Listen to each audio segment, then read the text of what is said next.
अब जो नई तकनीक है, नई टेक्नोलॉजी है, इसका जितना प्रसार हुआ है, जितना इसका विस्तार हुआ है, जितना इसका विकास हुआ है, उससे अब सीधे लोगों के रोजगार का, काम का और विकास का रिश्ता बन गया। इसलिए हम न सिर्फ अपने पॉलिटेक्निक संस्थान और आईटीआई वालों को नई टेक्नोलॉजी का ज्ञान दिलाने का काम करेंगे, बल्कि दूसरे युवाओं को भी। उसके लिए हर जिला में इंस्टीट्यूशन स्थापित करके नई टेक्नोलॉजी का ज्ञान उनको मिल जाए, ताकि वो काम कर सकें और दूसरों को भी काम में ले सकें। ये काम होगा। और उसके बाद आप समझ लीजिए, युवाओं के उत्थान के लिए तो काम, अभी अनुसूचित जाति, जनजाति, अति पिछड़े वर्ग के लिए हम कोई भी काम करना चाहता है, कोई व्यवसाय उद्योग का काम करना चाहता है, 10 लाख रुपए की सहायता, 5 लाख रुपए का अनुदान और बिना ऋण के 5 लाख रुपए का कर्ज। अब इसको सभी महिलाओं के लिए बढ़ाएंगे, अन्य लोगों के लिए हम इसमें काम कराएंगे, ताकि सब लोग काम कर सके। नई टेक्नोलॉजी का ज्ञान होगा और अगर संसाधन कुछ मिलेगा सरकार की तरफ से, तो निश्चित रूप से काम होगा। कोई बिना काम का नहीं रहेगा और किसी को मजबूरी में बिहार के बाहर नहीं जाना पड़ेगा। सब लोगों को यहां काम मिले, यहां का स्थिति बेहतर हो, यही हम लोगों का आगे का मकसद है, उद्देश्य है। और एक बात और बता देते हैं, लड़कियों को जो 12वीं कक्षा पास करने पर अभी 10,000 देते हैं और ग्रेजुएट हो जाने पर 25,000 रुपया देते हैं, अगली बार आप फिर मौका दीजिएगा तो हर लड़की को इंटर पास करने पर हम 25,000 रुपया देंगे हम लोग, और ग्रेजुएट हो जाने पर 50,000 रुपया देंगे। जो लड़कियों का सम्मान और उसकी वृद्धि होगी, ये सब काम तो करेंगे ही। और जान लीजिए, अगली बार मौका मिल गया तो हमने हर क्षेत्र में, कृषि, सिंचाई, सब क्षेत्र में काम किया है, लेकिन अगली बार मौका मिल गया तो हर खेत तक सिंचाई के लिए पानी पहुंचा देंगे और कहीं कोई सूखा की स्थिति नहीं होगी। ये सब काम करेंगे। देहात वहात में और साफ सफाई का काम, जो भी काम करवाया, इन सब लोगों के अनुरक्षण का काम, शहरों में उसका काम।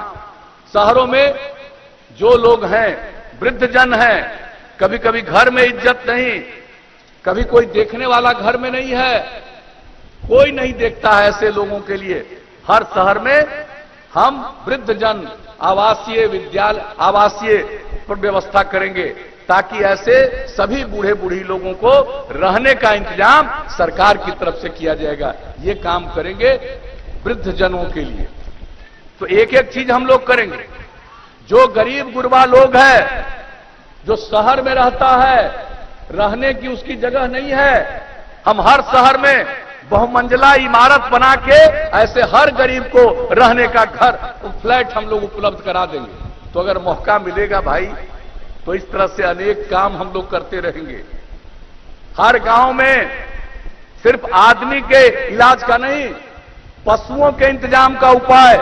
8 से 10 पंचायत में पशुओं का अस्पताल खोलेंगे, चिकित्सालय, और वहां से नई टेक्नोलॉजी से हर गांव का संबंध रहेगा।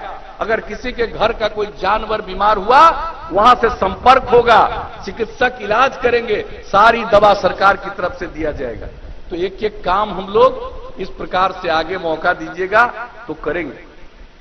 हर गांव को पक्की सड़क से जोड़ना, ये काम लगभग हो गया है।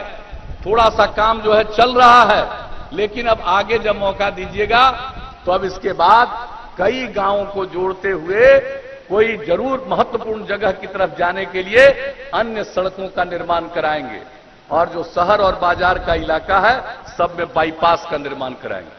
और जहां बाईपास का जमीन नहीं मिलेगा, वहां पर ऊपर से जाने का फ्लाईओवर बनाएंगे। तो ये सब काम हम सोचे हुए हैं। एक एक काम जब मौका दीजिएगा तो और काम करेंगे। तो हमारा तो भाई काम करने में विश्वास है और सेवा ही हमारा धर्म है। और हम लोग चाहते हैं कि समाज में प्रेम हो, भाईचारा हो, सद्भावना का माहौल हो। समाज में टकराव पैदा करने की कोशिश नहीं होनी चाहिए, प्रेम और मोहब्बत का भाव पैदा होना चाहिए। यही हम लोगों ने कोशिश किया है। बहुत हद तक कामयाबी मिली है, आगे इसको और काम करना है ताकि बिहार बहुत आगे बढ़े। हमारा जो इतिहास है, पौराणिक इतिहास, पुराना इतिहास, बिहार कितनी ऊंचाई पर था, ज्ञान की भूमि, और हम चाहते हैं कि उसी ऊंचाई तक बिहार को पहुंचाएं। इसके लिए आप सब लोगों का अगर सहयोग मिलेगा तो हम लोग निश्चित रूप से इस काम में कामयाब होंगे। और जान लीजिए, एक एक काम का जो अब तक किया है, हमारे जो उम्मीदवार हैं, जितने लोग लड़ रहे हैं हम लोगों के एनडीए के 243, सबको उसके इलाके में कितना काम हुआ वो तो खुद भी जानते हैं, और हम भी उसका एक एक चीज का आकलन करके भेजवा दे रहे, ताकि लोगों को बताइए और दिखाइए, और नई पीढ़ी के लोगों को बताइए कि पहले क्या हाल था, आज क्या हाल है। आज सबकी इज्जत है। पहले लोग अपनी इज्जत में लगे रहते थे, हमको अपना कुछ नहीं है, जो कुछ भी है पूरे बिहार का है, पूरा बिहार हमारा परिवार है, पूरे बिहार का एक परिवार, और हम उसी के सदस्य हैं और सबकी खिदमत और सेवा करना चाहते हैं। इसलिए आप सब लोगों से यही अपील है कि भाई, हम लोगों के जो उम्मीदवार हैं, इस सुनील कुमार जी बहुत योग्य व्यक्ति हैं, आप लोगों को मालूम नहीं है, आप कभी सुनिएगा, सुनते होंगे और आगे भी सुनिएगा, तो ये ऐसे जनप्रतिनिधि हैं कि न सिर्फ आपकी सेवा करेंगे, बल्कि आपका और ज्यादा कैसे विस्तार हो, विकास हो, कैसे नई पीढ़ी के लोगों को नई तकनीक से लेकर के नई चीजों का, जो हमारा पुराना इतिहास है, एक एक चीज के बारे में गौरव के साथ वो समझ सके, जान सके। तो ये सिर्फ एक एमएलए के रूप में सेवा नहीं करेंगे, बल्कि आपकी सेवा, हर परिवार की सेवा, और इनको ये चिंता नहीं रहेगी कि हम सीमित परिवार का करें, सबकी सेवा करेंगे। और हमने देखा है शुरू से इनके पिताजी के साथ जो हमारा संबंध, जब भी हम यात्रा पर निकले हैं, कितनी बार, अब तो नहीं रहे, लेकिन कितना हमको प्रेम करते थे, कितना मानते थे, हम उनके घर पर ही जाकर के रहते थे।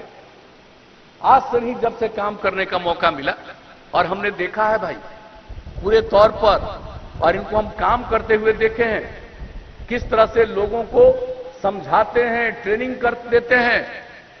तो ये सब काम किया है, और मुझे खुशी है कि इस बार ये चुनाव लड़ रहे हैं, और आप इनको विजयी बनाइएगा तो आपकी इज्जत बढ़ाएंगे, आपकी सेवा करेंगे, और बिहार के विकास में आप सब लोगों का सहयोग प्राप्त करते हुए सबको आगे बढ़ाने की कोशिश करेंगे।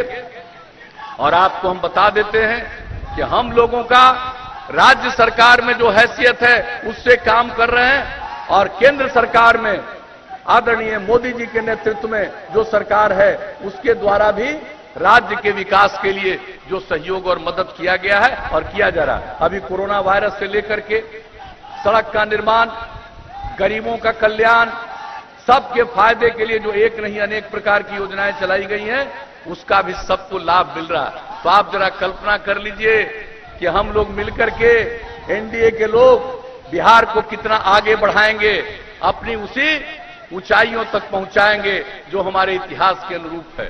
तो यही आप सब लोगों से आग्रह है